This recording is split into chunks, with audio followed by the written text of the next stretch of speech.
Good afternoon, তোমরা সবাই কেমন আছো? আশা করি তোমরা সব ভালো আছো। আমিও খুব খুব ভালো আছি।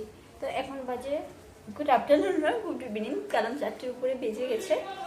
তো আমি আজকে একটু লেটে করে ভাত খাবো, দুজনে রান্না করছি। আজকেও ছুটি, শরীরটা ভীষণই খারাপ, তো ওই জন্য ছুটি নিতে বাধ্য হলাম। তো কি রান্না করছি তোমাদেরকে আমি দেখিয়ে দিচ্ছি, দাঁড়াও বন্ধুরা। আমি ডিম অমলেট করছি, আর তিতাকলা ভাজি, ডাল, মাছের তরকারি। খাওয়ার ইচ্ছে থাকলে অনেকগুলো রান্না করতে ইচ্ছা করে, আর শরীরে ভালো থাকলে রান্না করতে ইচ্ছা করে। তো আমার অসুস্থ বলেও মানে অনেক কিছু খেতে ইচ্ছে করছিল। মানে জ্বর থেকে উঠলে যে অনেকটা হয় না, অনেক ঝাল ঝাল কিছু খেতে ইচ্ছে করে, ভালো ভালো খাওয়ার ইচ্ছে করে। তো তেমনই আমার ওই খিদেটা পেয়েছিল খাওয়ার জন্য, তো আমি রান্না করেছি। তো অবশ্যই আমিও এখন খাবো, রাত্রে খাবো। তো সে আবার ডিউটির সময় কালকে সকালবেলা একটু নিয়ে যেতে পারবো। তো যাই হোক, তোমরা সবাই দুপুরে খাওয়া হয়ে গেছে সেটা বলবে, আমাকে কমেন্ট করে জানাবে। আমি দুপুরে ভাত খাবো।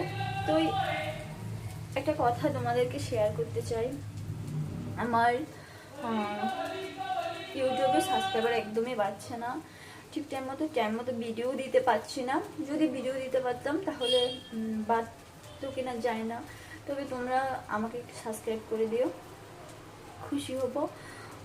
আমিও তোমাদেরকে উল্টো সাবস্ক্রাইব করে দেবো।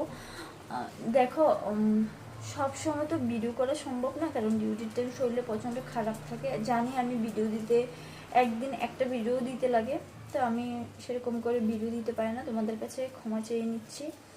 তো চেষ্টা করব একটা করে ভিডিও হলো তোমাদের সঙ্গে শেয়ার করার জন্য। তো আমি আজকে বৃহস্পতিবার পুজো দিয়েছি একদম নর্মালভাবে, শরীরটা ভালো ছিল না, তাও যতক্ষণ চেষ্টা করছি দিচ্ছি, তোমাদেরকে শেয়ার করছি। বন্ধুরা, এই হলো আমার ভগবানের আসন। কেমন হলো তোমরা কমেন্ট করে আমাকে জানাবে। আমি হলো কালী মাতা। তো